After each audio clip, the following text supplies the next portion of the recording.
qui n'est pas une tradition de l'Orient, il est une tradition orientale de l'Église une du Christ.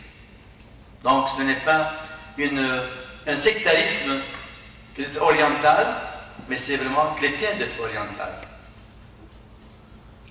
Et deuxième point, c'est la rencontre avec les églises ici locales et une vraie osmose entre les églises de l'Orient et de l'Occident.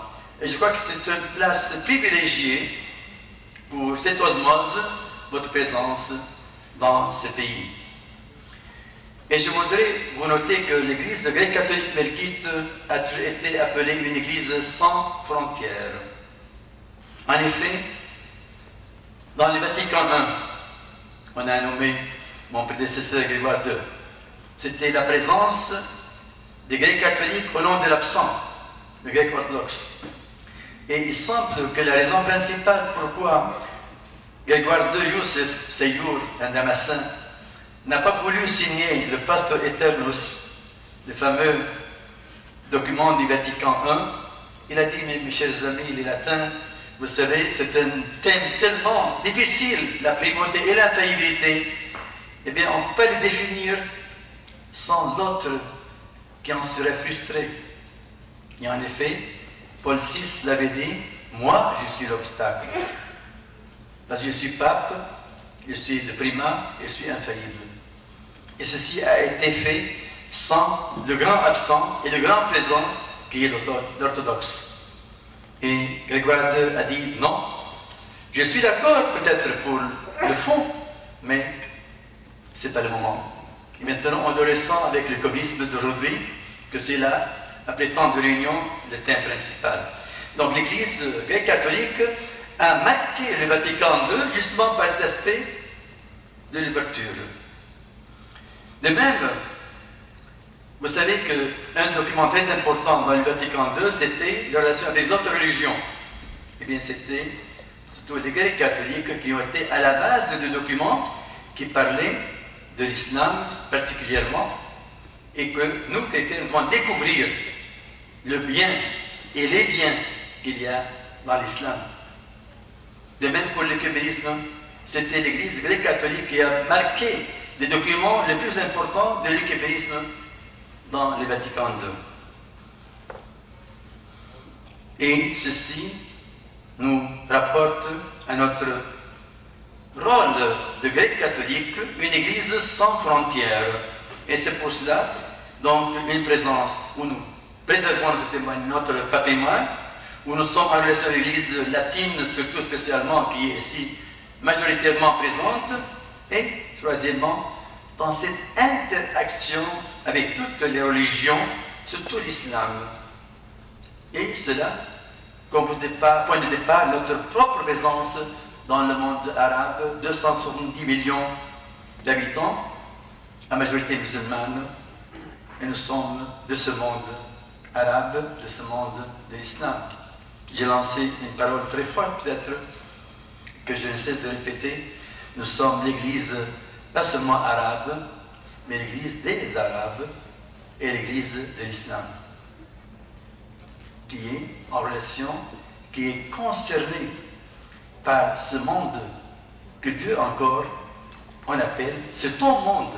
Le monde entier est le monde du Seigneur, que ce soit le musulman ou l'islam, ou le chrétien, ou le christianisme, tous ce monde que Dieu a aimé. Vous savez ce que dit Saint Jean? Tu as tant aimé ton monde, non pas le monde, mais ton monde. Eh bien, ce monde, c'est là où nous vivons, et que nous devons sentir que nous sommes une partie de ce monde, et concernés par tous les problèmes de ce monde. Et je crois que le principal défi aujourd'hui, dans l'Orient, c'est que nous puissions vivre, chrétiens et musulmans, ensemble, pour un monde meilleur, pour les musulmans et pour les chrétiens. Et si nous réussissons cette expérience séculaire, 1400 ans, en Orient, je crois que nous éviterons le clash et le choc des civilisations, soi-disant, des religions et des cultures. C'est à nous donc que revient de consolider cette expérience d'une vie ensemble Et comme disait Jean-Paul II, il définissait l'homme, la substance de l'homme, c'est d'être avec et pour. Nous sommes avec le monde arabe et le monde de l'islam, et pour ce monde arabe et pour ce monde de l'islam. Et si nous réussissons encore à faire la réciprocité dans ce sens-là, dans la compréhension de cette coprésence de l'islam et du christianisme dans le Moyen-Orient, je crois que nous pourrons vraiment répondre à ce défi qui a des résultats très importants pour l'avenir des relations Europe, monde occidental et le monde arabe. Et si jamais les chrétiens viennent à laisser, à vider le monde, le Moyen-Orient ou le Proche-Orient, cela veut dire qu'il y aura un monde arabe musulman et un monde européen chrétien, et tout conflit sera aussi intitulé conflit chrétien et musulman, et c'est là la fin du monde. C'est pour cela que notre présence est plus que jamais importante dans ce monde arabe, mais aussi dans les pays d'immigration, et je suis heureux de voir nos confrères des communautés musulmanes ici présents, merci de votre présence, et c'est là l'avenir pour nous tous, d'être tous comme nous sommes créés à l'image et à la ressemblance de Dieu, dans le Coran, dans la Bible, dans l'Évangile, et l'homme est Khalifa d'Allah al-Ard. Khalifa n'est pas Khalifa, le calife c'est chacun de nous. Chacun de nous est vraiment celui qui doit être à la ressemblance, à l'image de Dieu. Et si vous réussissez ici, chrétiens venus de l'Orient, et implantés ici, avec vos frères musulmans qui viennent ici, vous réussissez cette expérience de la vraie convivialité, eh bien, c'est le salut et pour l'Orient, et pour l'Occident, et pour le Canada. Je vous invite à une plus grande solidarité ensemble pour un monde meilleur pour le Canada, et que cette expérience vécue dans l'Orient puisse réussir aussi bien dans l'Orient que dans l'Occident. Mes chers amis, je suis ici pour être avec mes confrères, les évêques de ces chrétientés qui viennent de l'Orient. Je ne peux que féliciter mes confrères. Et vraiment, ce n'est pas facile. Vous savez, un village, c'est un village. Mais si chacun de vous est un village, et chacun de vous est une ville, et chacun de vous est un pays, imaginez-vous un curé qui a toutes les gammes libanaises, toutes les gammes syriennes, toutes les gammes et les tons et la musique égyptienne, et jordanienne, etc. Et il est le seul curé pour tout ce monde-là. Et nous, avec une seule église, avec une seule famille, parfois une tribu, on n'arrive pas à tenir le coup. Alors, vous savez combien votre mosaïque est importante, n'est-ce pas? Et combien de travail à maintenir cette musique vraiment belle et radieuse et importante et difficile. Je ne peux que féliciter mes confrères, les évêques et les prêtres qui sont à votre service. Aimez-les et qu'ils vous aiment plus. Et je voudrais ici féliciter surtout mon frère, Sayyidna Ibrahim. Et vous savez, avec lui, avec Sayyidna Issam, avec d'autres évêques, que notre église, l'église catholique Melkite, reste jeune. Nous avons une église jeune. Et j'espère que cette jeunesse encore soit reflétée dans toutes les activités de cette église. Et ici, justement, nous sommes heureux à l'occasion de ce congrès de pouvoir donner la première pelletée dans la cathédrale grecque catholique Melkite au Canada, à Montréal, après une attente de 120 ans. Eh bien, bon courage, Sayyidna Ibrahim, et merci pour tous les frères et les sœurs, les paroissiens qui ont soutenu et qui soutiendront et qui continueront à soutenir ces efforts pour construire aussi bien l'église de Pierre que l'église de la chair, l'église de l'homme, l'église vivante qui est l'homme vivant, comme dit Saint Irénée, qui est la gloire de Dieu, c'est l'homme vivant. Et avant de vouloir demander une faveur à Monseigneur Ibrahim, je voudrais dire, assurer tous nos frères et sœurs, les catholiques melkites, il faut travailler à la recherche de l'autre qui est absent. Comme l'a fait Grégoire II dans le Vatican I, bien nous avons besoin que chacun et chacune de vous recherche un frère absent, un frère qui est perdu, un frère qui ne sait pas qu'il y a une église catholique. Nous devons nous allons répandre notre présence grecque-catholique. Partout où il y a des Grecs catholiques dans les pays d'immigration. Il y a beaucoup à faire. Et chaque chrétien grec-catholique ne doit pas se sentir ni ignoré, ni isolé. Il n'y a pas de nakira. ما في نكرة في الكنيسة. لا يجوز أن يكون أحد منكم نكرة أو تتركوا الآخرين أن يكونوا نكرة في مجتمعهم. Donc, avec les médiatiques, avec les informatiques, avec toute l'expérience de nos jeunes évêques, allez à la recherche de chaque grec catholique melkite, soit en Europe, soit en Amérique, soit en Océanie. Ne laissez pas les grecs catholiques tout seuls, ignorés ou méconnus. Et j'ai lancé un projet que j'ai appelé la solidarité melkite. Ça n'a pas réussi, mais c'est bien de le répéter.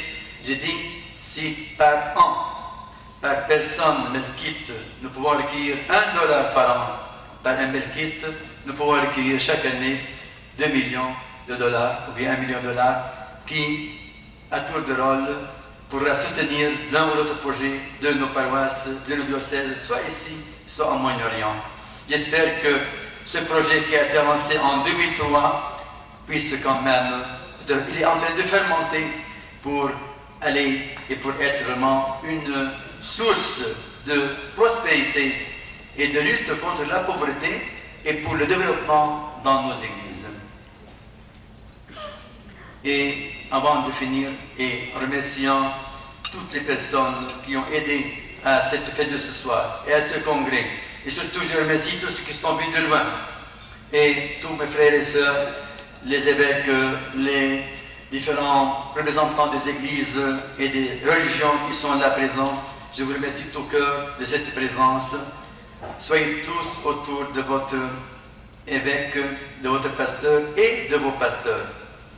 Et pour que mes yeux voient, on va donner la première pelletée, mais que je peux revoir un peu quel est ce rêve qui a grandi dans le cœur de notre jeune évêque Saïd Ibrahim. Je ne sais pas s'il y a quelque chose à montrer à nos fidèles ici, afin qu'ils soient encouragés pour continuer à mettre leurs mains dans ta main pour construire et finir cette église qui sera vraiment la gloire de notre communauté dans ce pays.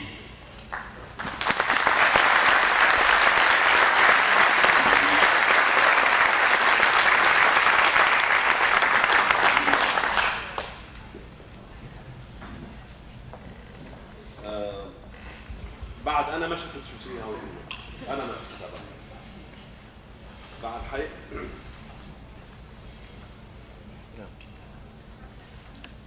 الليلة تفاجأت بوجود هالشيء المغطى l'inconnu on va voir بعد أنا ما صار لي إنه شوفها I would like to ask Mr. Cabrita, the honorary president of our project, to come forward, and tous les membres du Conseil économique et partial, tous les membres, si c'est possible, monsieur le maire Tremblay. Attends, ok. Et tous les membres de le comité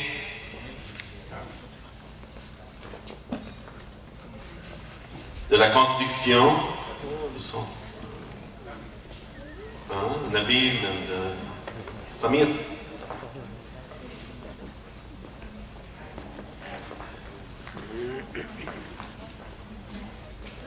أبونا أنطوان سعد، سيدنا البطرك، نحن باسم كل الموجودين، باسم كل أبنائنا من كل كندا وبشكل خاص بكيباك بهالمقاطعة الجميلة